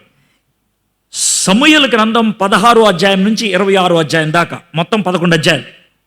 ఈ 11 అధ్యాయాల్లో దావీదు గారి స్టోరీ అంతా ఉంది, దావీదు గారి చరిత్ర అంతా ఉంది. ఓకే, అదంతా విన్నప్పుడు 26వ అధ్యాయం చివరికి వచ్చిన తర్వాత ఎవరైనా చెప్పేటువంటి మాట ఏంటి తెలుసా? 26 ఏళ్ళు లేకపోతే 27 ఏళ్ల దావీదు బంగారం. చిన్నప్పుడు ఆయన ఎవరిని మెచ్చుకోలేదు, ఆయన్ని ఎవరు మెచ్చుకోలేదు, పట్టించుకోలేదు. సొంత నాన్న చీకొట్టాడు, ఆయన పట్టించుకోలేదు. సొంత అన్నలు తాన్ని పట్టించుకోలేదు, ఆయన ఏమనలేదు. రాజుగారు చంపడానికి పూనుకున్నారు, అయినా పట్టించుకోలేదు. రాజుగారు 2-3 సార్లు దొరికారు, అయినా చంపలేదు. రాజుగారిని చంపడానికి అన్ని విషయాల సాధ్యమయ్యేది, కానీ చంపలేదు.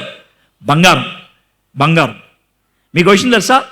దావీదు గారు మొత్తం 73 కీర్తనలు రాశారు. ఎన్ని? 73. ఇంకో 28 రాశారేమో అని అనుమానం.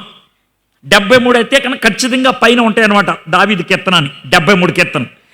ఈ 73 కీర్తనలో నేను లెక్కేస్తే ఈ టైంకి ఏది సమూయేలు గ్రంథం 26వ అధ్యాయం దగ్గరకు వచ్చేప్పటికి 16 కీర్తనలు రాశాడు ఆయన.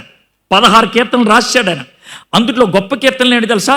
యెహోవా నా కాపరి, నాకు లేమి కలుగుదు. అది అప్పటికి అయిపోయింది. నువ్వు నా బండ, నువ్వు నా కోట, 18వ కీర్తన అయిపోయింది. ఆ కీర్తనలు కూడా రాశాడు.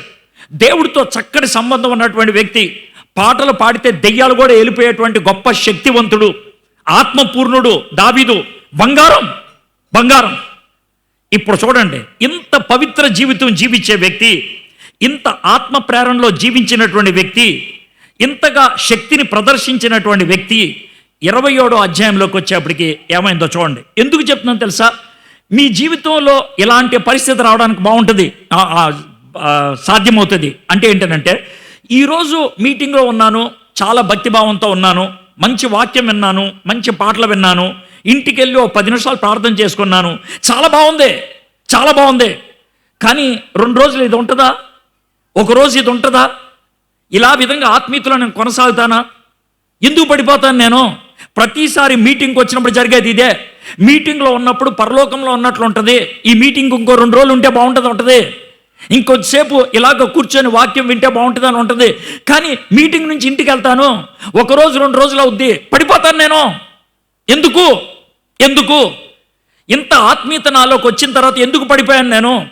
ఇంత ఆత్మ ప్రేరణతో చప్పట్లు కొడుతూ పాటలు పాడినటువంటి నేను, ఆత్మ ప్రేరణతో నేను దేవుని స్తుతించిన నేను 2 రోజుల తర్వాత ఎందుకు పడిపోయాను నేను? ఇది మీకు వచ్చేటువంటి అనుమానం.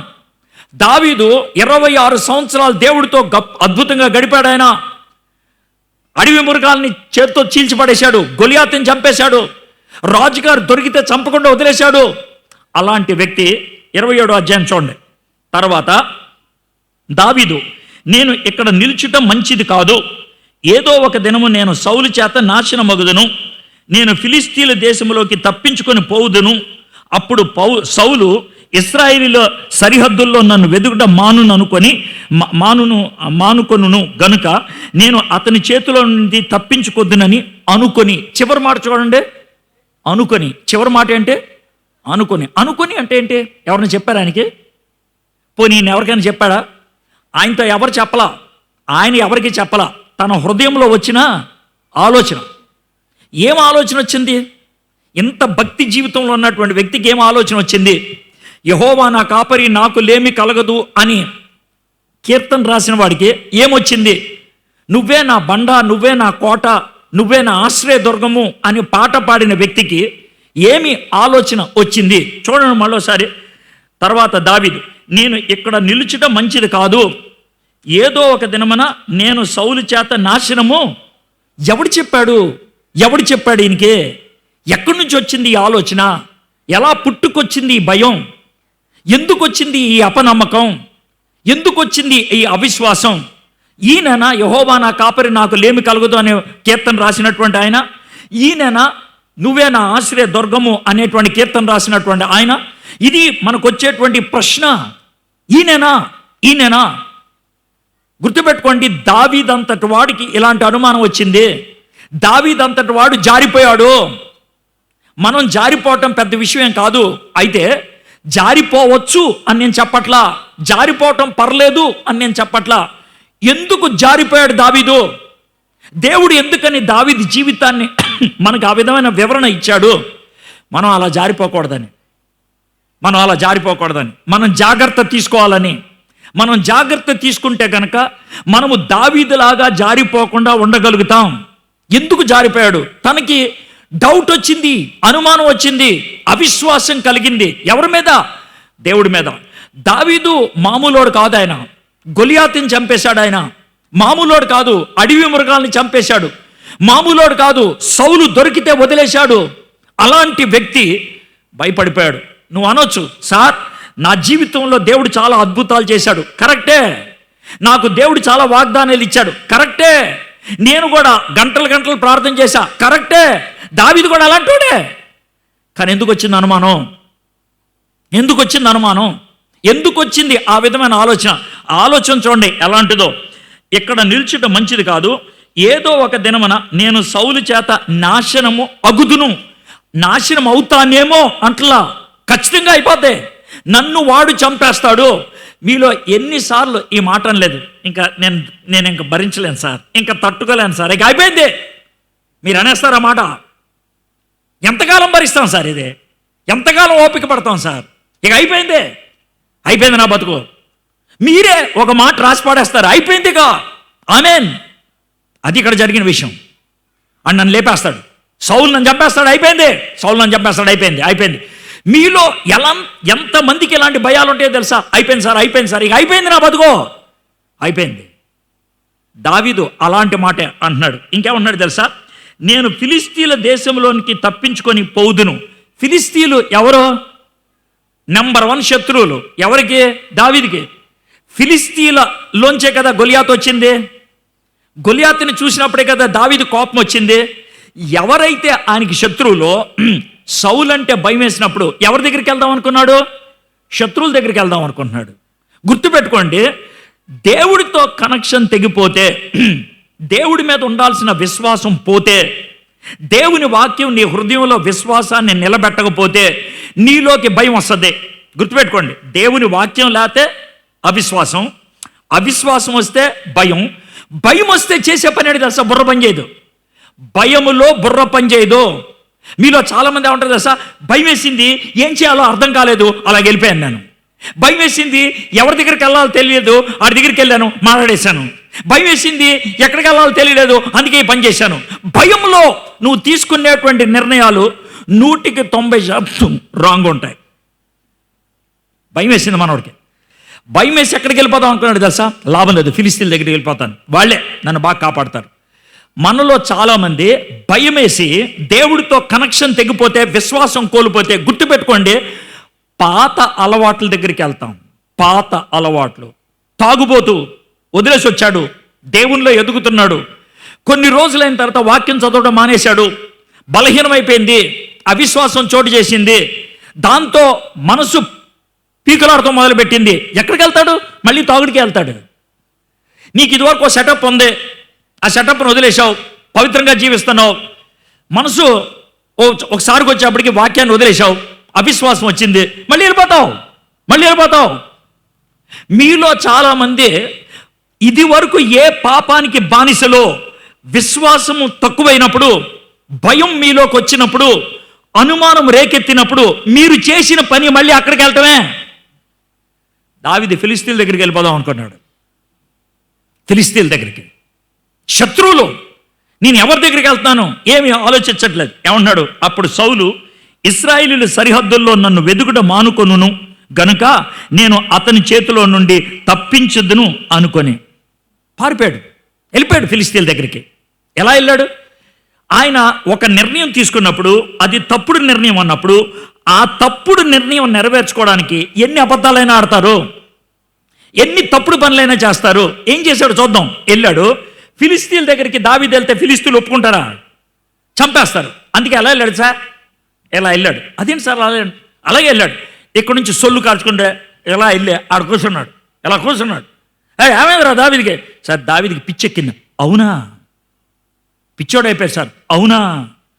మనోడికి ఫిట్స్ వస్తున్నాయంట. అవునా? మనోడు చాతగాళ్ళలాగా పడిపోయాడు. అవునా? పిచ్చోళ్ళలాగా నటించాడు ఆయన. అక్కడ నటించాడు. ఎందుకు? జీవితాన్ని కాపాడుకోవడానికి. దేవుడి దగ్గర ఉంటే భద్రత రాజాలాగుండి అనుభవించాల్సిందే. పిచ్చోళ్ళలాగా దాన్ని అనుభవిస్తానికి అని ప్రయత్నం చేసి పిచ్చోళ్ళలాగా ఉన్నాడు. అక్కడ అకీషు అనే ఒక రాజు ఉన్నాడు, ఫిలిస్తీన్ రాజు. అతను చూసి ఏమైంది దావీదికి? సార్ పిచ్చోడు సార్. సరే వదిలేండి, అటు జోరికి వెళ్ళొద్దు. కొన్ని రోజులు ఎంత పిచ్చి తగ్గింది సార్. దావీదు గారికి పిచ్చి తగ్గిందంట, రమ్మని చెప్పు. దావీదో చేతులు కట్టుకొని నుంచున్నాడు. ఏంటి సార్? దావీదో అస్సలు నిన్ను చంపేయాలయా, కానీ నీకు పిచ్చిందని వదిలేశాను. నువ్వు పని చేయ నాకు. అక్కడ ఆ 2 వర్గాల వాళ్ళు కొట్టుకుంటున్నారు, వెళ్ళి దాన్ని సెటిల్ చేసుకొని రా అన్నాడు. దావీదు వెళ్ళి రెండో రోజు, రాజుగారు సెటిల్ చేసుకొచ్చాను. సభాష ఇటెళ్ళు, లేదో గొడవ పడతాను, సెటిల్ చేసిరా. అది కూడా సెటిల్ చేశాడు. ఇలాగ 4-5 గొడవలు సెటిల్ చేశాడు రాజు. దావీదు సెటిల్ చేస్తే ఇక చివరికి అకీషు ఏమంటాడంటే, దావీదు కూర్చో. సార్ పర్లేదు సార్. కూర్చోయా రే, ఇడికో పేట వేయండి, కూర్చున్నాడు.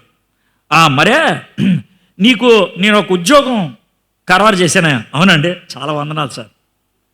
ఏం ఉద్యోగం సార్? ఏం లేదు, నువ్వు చాలా నమ్మకస్తుడివి, నువ్వు చాలా ధైర్యం కలిగిన వాడివి, నువ్వు చాలా బలం కలిగిన వాడివి. ఓ పని చేయాలా? ఏం చెప్పండి. నువ్వు నాకు బాడీగార్డ్గా ఉండాయా? నువ్వు నాకు బాడీగార్డ్గా. దావీదు ఒప్పేసుకున్నాడు. సార్ దాంట్లో తప్పేంటండి అని అంటారేమో. ఇది జరిగింది 27 ఏళ్ళప్పుడు. 10 ఏళ్ల క్రితం ఇదే దావీదు గొలియాత్తో అన్న మాట ఒకటి గుర్తుపెట్టుకుంటే, దావీదు ఎందుకు ఇలా మారిపోయాడు అంటారు. 10 ఏళ్ల క్రితం గొలియాత్తో దావీదు అన్న మాట అంటే, అరే సున్నతి లేనోడా, నువ్వేంట్రా మా మీదకి వచ్చేది? నిన్ను చంపి నీ మాంసాన్ని ఆకాశ పక్షులకు వేస్తానన్నాడు. అంటే వాడి బాడీని, గొలియాతు బాడీని ముక్కలు చేసి ఆకాశ పక్షులకు భోజనం వేస్తానన్నాడు. ఇప్పుడు అదే ఫిలిస్తీన్ రాజు దగ్గరకు వచ్చి నీ మీద ఏగ వాలకుండా చూస్తానంటున్నాడు. మీకు అర్థమైంది కదండి? వాడినేమో ముక్కలు చేసి ఆకాశ పక్షులకి వేస్తానన్నా, ఈయన దగ్గరకు వచ్చి నీ మీద ఏగ వాలకుండా. దావీదు ఎందుకు ఇలా అయిపోయాడు? దావీదు ఎందుకు ఇలా మారిపోయాడు? దావీదు అలా అయిపోవడానికి కారణం ఏంటి? ఒకే ఒక్క కారణం. కీర్తనలు రాసినటువంటి దావీదు, దేవునితో సహవాసాన్ని అనుభవించినటువంటి దావీదు దేవుడిని మర్చిపోయాడు, దేవుడికి దూరం అయిపోయాడు. వాక్యం చదవటం ఆగిపోతే, మళ్ళీ చెప్తున్నాను, వాక్యం చదవటం ఆగిపోతే, భోజనం చేయకపోతే శారీరకంగా నీరసం ఎలా వస్తుందో, వాక్యం చదవకపోతే విశ్వాసానికి బలహీనత వస్తుంది. విశ్వాసం రావాలంటే వాక్యం మీరు ధ్యానం చేయాలి, మీరు చదవాలి. వాక్యం చదవకపోతే విశ్వాసం రాదు. విశ్వాసం లేకపోతే పడిపోతావు. సార్ ఇంత పొడుగు ఇంత దూరం ప్రయాణం చేశాను కదా, నేను పడిపోతానా అని అంటే, 20 ఏళ్ళు భోంచేశాను కదా అని 2 ఏళ్ళు అన్నం తింటాం మానేస్తే చెప్పు. సార్ 4 రోజులు అన్నం తిన్నాను సార్, ఓ వారం మానేస్తాను సార్ అంటే ఎలా ఉంటుంది? పోతావు. నీ కడుపుకి రోజు ఆహారం ఎలా అవసరమో, నీ హృదయానికి వాక్యం అలా అవసరం. వాక్యం లేకపోతే ఇది పరిస్థితి. ఇది 27వ అధ్యాయం అండి. ఇప్పుడు 30వ అధ్యాయంకి వచ్చేద్దాం. 30వ అధ్యాయం 29వ అధ్యాయం 29వ అధ్యాయానికి వద్దాం. జరిగింది ఏంటంటే, ఫిలిస్తీన్ రాజులు 5, మొత్తం 5 రాజులు. ఈ 5 రాజులు కలిసి ఒక గుంపుగా వాళ్ళు తయారై సౌలు మీద యుద్ధానికి వెళ్తున్నారు. 5 రాజులు, 5 రాజ్యాలు కలిసి సౌలు మీద యుద్ధానికి వెళ్తున్నారు. అకీష్కు బాడీగార్డ్ ఎవరు? దావీదు. సో దావీదు కూడా వెనకాల వస్తున్నాడు. ఈ 5 రాజులు నడుచుకుంటూ వెళ్తారు కదా. ఈ 5 రాజుల్లో ఒక రాజు ఎవరు? అకీష్ పక్కన ఇంకో రాజు ఉండే, ఏమంటే అకీష్ గారు అన్నాడు. ఏంటని? సార్ ఆడెవడు సార్ వెనకాల వస్తుంది? ఆడా మనోడే. ఎవడు సార్? మనోడే అన్నాడు. ఎవడాడు? దావీదయ్యా. దావీదు తెలీదా? సార్ వాడే కదా సార్ మన మీద యుద్ధానికి వచ్చింది. అవును.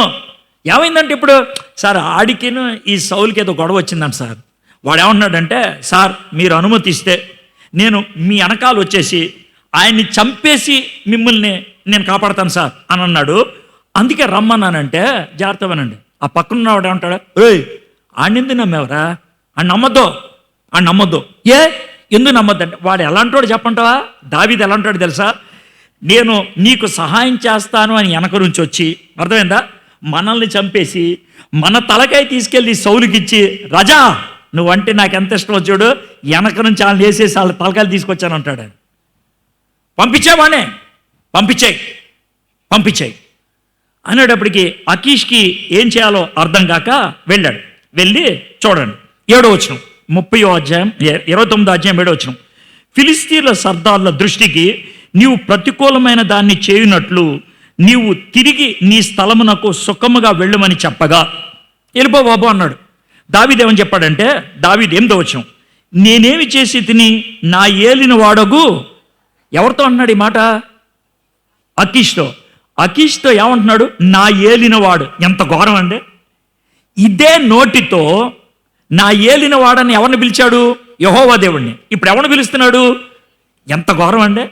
అదే నోటితో దేవుణ్ణి స్తుతించి, అదే నోటితో దేవుణ్ణి ఆరాధించి, అదే నోటితో శత్రు రాజు దగ్గరికి వెళ్ళి, నువ్వే నా ఏలినవాడివి, నువ్వే నా రాజువి.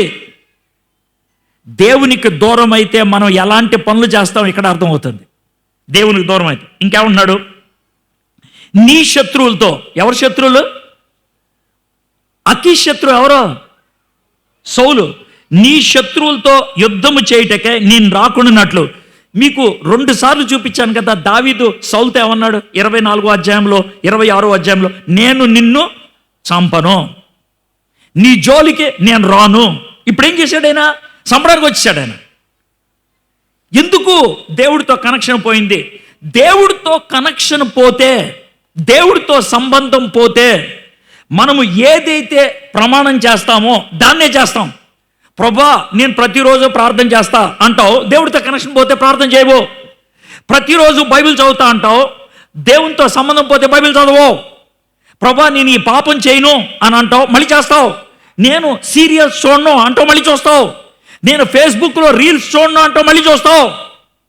ఇది నువ్వు చేసే పని. నేను యూట్యూబ్లో పలానా వీడియోలు చూడను అంటావు, మళ్ళీ చూస్తావు. మనోడు వెళ్ళిపోయాడు.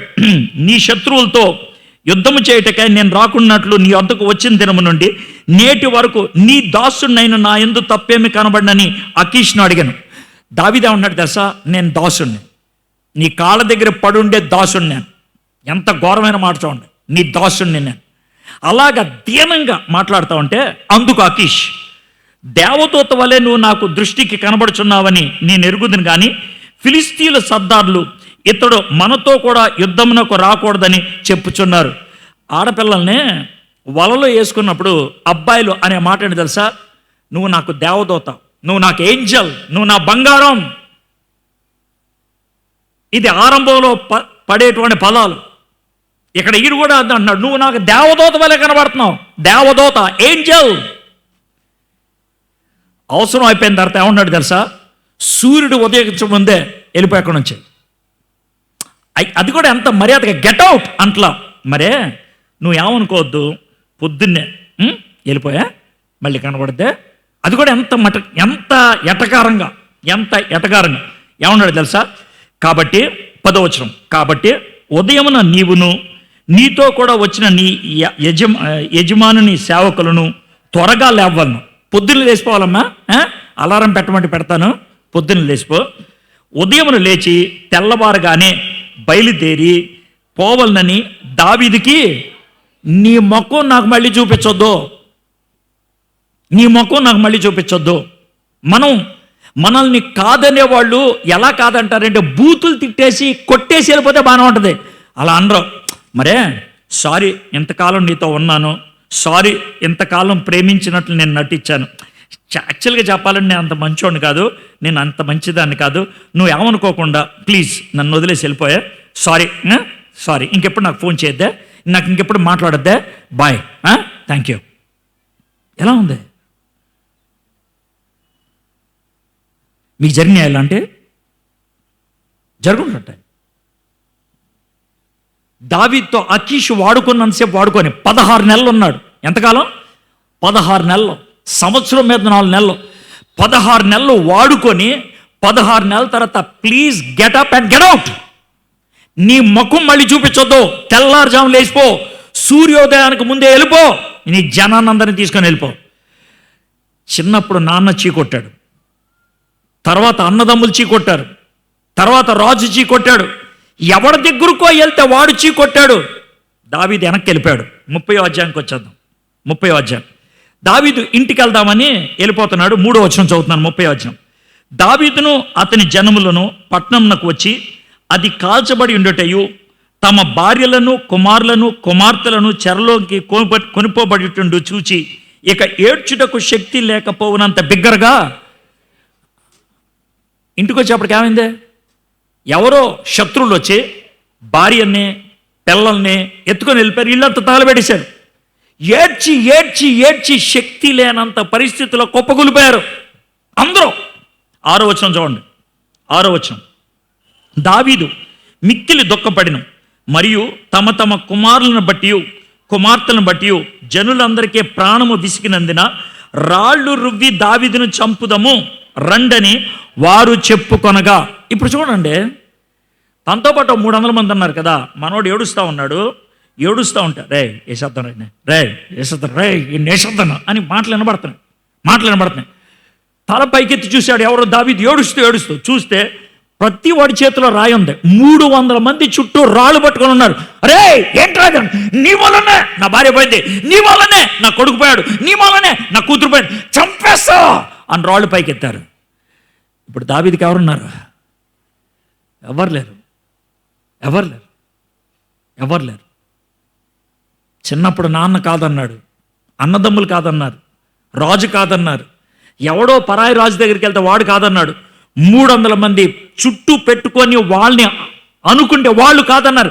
దావీదుకి ఎవరూ లేరు. ఒక మాట చెప్తాను చూడండి.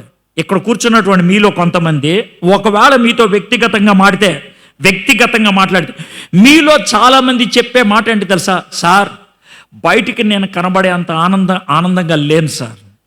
నా అసలైన బాధలు చెప్పుకోవడానికి నాకు ఎవరూ లేరు. నా హృదయంలో ఉన్నటువంటి బాధను పంచుకోవడానికి ఎవరు లేరు. నేను ఒక్కడనే. ఒకవేళ అలాంటి ఒంటరితనం ఉన్నట్లయితే నేను చెప్పే మాట వినండి, మీకు బాధ కలుగుద్ది. కానీ వినండి, మిమ్మల్ని ఆ ఒంటరితనంలోకి తోసింది, మీకు ఆ ఒంటరితనం కలిగేటట్లు చేసింది ఎవరో తెలుసా? దేవుడే. అదేంటి సార్? అవును, దేవుడే చేశాడు. అదేంటి సార్? దేవుడు నాకు ఎవరైనా సహాయాన్ని ఇవ్వాలి కదా. ఎవడో ఎందుకు ఇవ్వడు సార్? ఎందుకు ఇవ్వడో చెప్తాను. ఎవరినైనా సహాయం ఇస్తే ఏం చేస్తావో చెప్తాను. ఎవరినైనా సహాయం ఇస్తే వాడి చుట్టూ తిరుగుతావు, దాని చుట్టూ తిరుగుతావు. మరి ఎవరు సహాయం లేకపోతే ఏం చేస్తావు? ఎవరు సహాయం లేకపోతే దేవుడు కోరిక ఏంటంటే అప్పుడైనా దేవుడి దగ్గరికి రావాలని. అప్పుడైనా దావీదు చూడండి ఏం జరిగిందో చూద్దాం. రాళ్ళు రువ్వి చంపుదాం రండని వారు చెప్పుకొనగా దావీదు తన దేవుడైన యెహోవాను బట్టి, అదండి విషయం.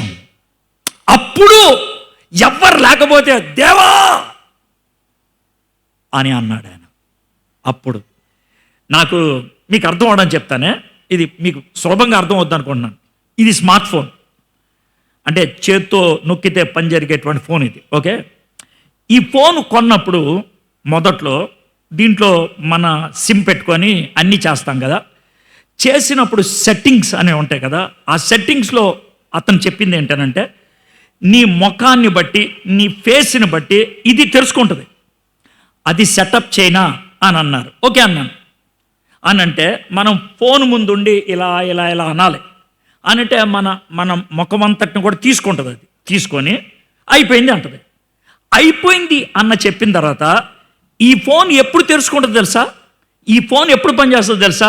నేను చూపిస్తేనే పనిచేస్తుంది, లేదా పనిచేయదు. నా భార్య చూస్తే పనిచేయదు, నా కూతుర్లు చూస్తే పనిచేయదు, మా పాస్టర్ గారు చూస్తే పనిచేయదు, 100 మంది ప్రార్థన చేసి చూస్తే పనిచేయదు. నేను చూస్తే పనిచేస్తుంది. నేను చూస్తే ఇంకెవరికి పనిచేయదు. అది నేను చూస్తే సిస్టమ్ ఓపెన్ అవుతుంది, అప్పుడు పని జరుగుద్ది. ఇది మనకి ఆధునిక టెక్నాలజీ ద్వారా చేసిన పని ఈ మధ్యన. కానీ మీకు విషయం తెలుసా, మన దేవుడు అంతకంటే గొప్పోడు. నువ్వు మారు మనసు పొందంగానే నీ ఫేస్ని ఆయన ఫోటో తీసుకున్నాడు. ఏమంటాడు తెలుసా? నువ్వు నీ ఫేస్ చూపించు, నేను పని మొదలు పెడతా. నువ్వు నీ ఫేస్ చూపించి నేను పని మొదలు పెడతా. నువ్వేమో ఫేస్ చూపించడానికి ఇష్టపడవు. ఒకవేళ బాధల్లో ఉన్నప్పుడు దేవుడికి ప్రార్థన చేయంటే మీరు అనే, నేను చేయను సార్, నువ్వు చేయండి, మీరు చేయండి, మీరు చేయండి, మీరు చేయండి. మీరు చేస్తే దేవుడు అంటాడు కదా. గుర్తుపెట్టుకోండి, నేను ప్రార్థన చేస్తే దేవుడు అంటాడు. కానీ నువ్వు చేస్తేనే వినగలిగే పాటలు కూడా ఉన్నాయి. నువ్వు చూడాలి, నువ్వు చూస్తేనే పని అవుద్ది.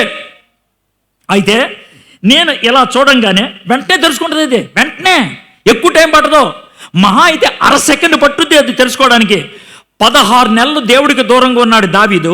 16 నెలలు దేవుడు వైపు చూడంగానే దేవుడు వెంటనే దావీదు వైపు చూశాడు. వెంటనే ఏ మాత్రం ఆలస్యం చేయలేదు. నువ్వు 16 నెలలు నాకు దూరంగా ఉన్నావు, నేను 16 రోజుల తర్వాత చూస్తా అనలేదు. ఆయన 16 నిమిషాల తర్వాత చూస్తాననలేదు, 16 సెకండ్ల తర్వాత చూస్తాననలేదు. వెంటనే. ఎంత గొప్ప దేవుడు అండి. నువ్వు పడిపోయి ఎంత దూరం వెళ్ళావో నాకు తెలీదు, ఎంత కాలమైందో నాకు తెలీదు. ఈరోజు ఈ మాటలు చెప్తున్నప్పుడు సార్ నా పరిస్థితి కూడా అదే అని అనుకుంటే నేను చెప్పే మాట ఒక్కటే ఏంటి తెలుసా? నేను ప్రార్థన చేయను, ఇక్కడ ఎవరో ప్రార్థన చేయరు. నువ్వు దేవుని వైపు చూడు, దేవుడు నీ జీవితంలో పనిచేస్తాడు. ఇప్పుడు మీకు అర్థమైందా? నువ్వు చూస్తేనే పని అవుద్ది. నువ్వు చూస్తేనే. దావీదు దేవుని వైపు చూసి ధైర్యం తెచ్చుకుంటే ఏమైందో చూడండి. 7వ వచనం. పిమ్మట దావీదు ఏఫోదు తెమ్మని యాజకుడగు అహీమెలకు కుమారుడైన అబ్యాతారుతో చెప్పగా, అబ్యాతారు ఏఫోదు దావీదు నొద్దకు తీసుకొని వచ్చెను. నేను ఈ దండును తరిమిన ఎడల దాని కలుసుకుందునా అని యెహోవా యొద్ద దావీదు విచారణ చేయగా, యెహోవా తరుము, నిశ్చయముగా నీవు వారిని కలుసుకొని తప్పక నీ వారందరినీ దక్కించుకుందువని సెలవిచ్చను. దావీదు దేవుడితో కనెక్షన్ రాగానే చేసిన మొట్టమొదటి పని ఏంటి తెలుసా? దేవా నన్ను వెళ్ళమంటావా? దేవుడి చిత్తాన్ని అడగడం మొదలుపెట్టాడు. దేవుడు మనస్సేంటో తెలుసుకోవడం మొదలుపెట్టాడు. ఇప్పుడు దాకా తనకిష్టం వచ్చింది చేశాడు. ఇప్పుడు ఎవరి ఇష్టాన్ని అడుగుతున్నాడు? దేవుడి ఇష్టాన్ని. నన్ను చేయమంటావా? దేవుడు ఏమన్నాడు తెలుసా? ఎల్లు, నీ భార్య నీ పిల్లలు దొరుకుతారని. దేవుడు సహాయం చేయడం మొదలు పెడితే ఎంత విచిత్రంగా ఉంటుంది అంటానికి రుజువు ఏంటి తెలుసా? దావీదు వెళ్తా ఉన్నాడండి. ఎక్కడికి వెళ్ళాడో తెలీదు, వాళ్ళ భార్యని ఎవరు తీసుకెళ్లారో తెలీదు, ఎక్కడికి వెళ్ళారో తెలీదు.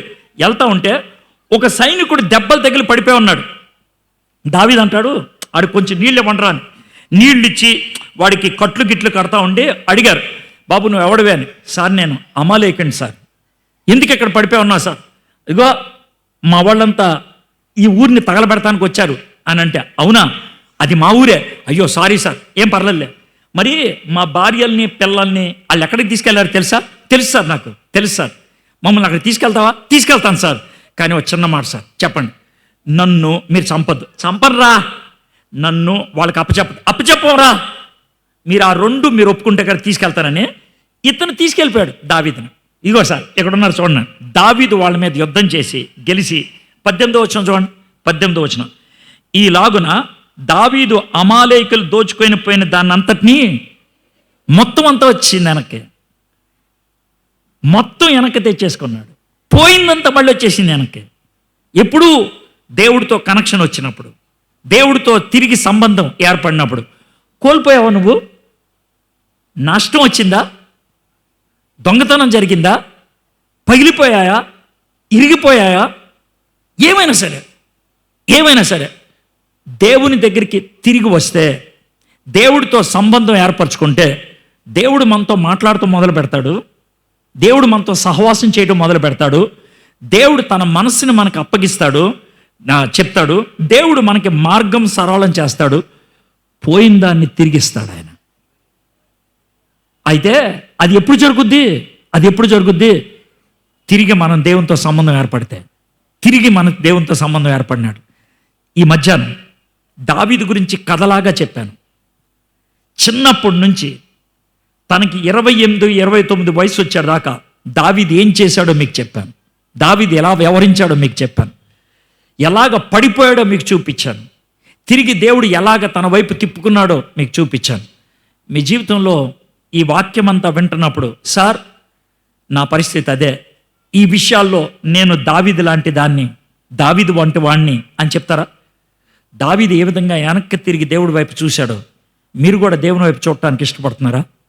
అయ్యా, నేను దేవుని వైపు తిరిగి చూస్తా. పెద్ద ఉద్రేకం మనకేం అవసరంలా, చప్పట్లు కొట్టి ఊగిపోయి చేయాల్సింది ఏమీ లేదు. అది తప్పని నేను అంటలేదు. ఇప్పుడు అది అవసరంలా. ఇప్పుడు మనకు కావాల్సింది ఒకటే, పశ్చాత్తాపడటం, ప్రభు దగ్గర తప్పు ఒప్పుకోవటం, ప్రభు వైపు చూడటం. ఇవి చేయటానికి మీకు ఇష్టమేనా? తలంచండి, కళ్ళు మూసుకోండి, మౌనంగా ఒక నిమిషం పాటు మౌనంగా ఉందాం. ఏమి మాట్లాడద్దు, స్తోత్రం హల్లెలూయా అని చెప్పొద్దు, ఏం చెప్పొద్దు. దావీదు జీవితాన్ని మీరు విన్నారు కదా. దావీదుని చిన్నప్పుడు ఎవరు మెచ్చుకోలేదంట. నువ్వు చాలా మంచి పనులు చేస్తుంటావు, ఎవరు నిన్ను మెచ్చుకోలేదేమో. దావీదుని చిన్నప్పుడు వాళ్ళ నాన్న గుర్తించలేదు, మీ ఇంట్లో వాళ్ళు కూడా నిన్ను గుర్తించలేదేమో. దావీదుని తోబుట్టులు చీకొట్టారు, నీకు నీ తోబుట్టులతో గొడవ ఉందేమో. రాజుగారు దావీదుని చంపేద్దాం అనుకున్నాడు. అదేవిధంగా నీ చుట్టూ ఉన్నటువంటి అధికారంలో ఉన్నవాళ్ళు నిన్ను తొక్కేద్దామని, ఎదగనివ్వకుండా చేయాలని అనుకుంటున్నారేమో. దావీదు దేవునితో చక్కగా గడిపాడు, నువ్వు కూడా అలాగే గడుపుతున్నావేమో. విసిగిపోయి ఓపిక నశించి దేవుని వాక్యం చదవటం మానేసావేమో, ప్రార్థన చేయటం మానేసావేమో. దాంతో తప్పుడు ఆలోచనలు వచ్చాయేమో, నిరాశ వచ్చిందేమో, అనుమానం వచ్చిందేమో, దేవుడికి దూరం అయిపోయామో. ఇప్పుడు మళ్ళీ ఒంటరితనంలోకి వెళ్ళిపోయామో. ఎవరు లేరేమో, నీకు ఎవరు లేరేమో. బతకాలని నీ కోరిక లేదేమో, చచ్చిపోవాలనిపిస్తుందేమో. ఒక్క చిన్న పని చేస్తావా? దేవుని వైపు తిరిగి చూస్తావా? ఇప్పుడు దేవుని వైపు తిరిగి చూస్తావా?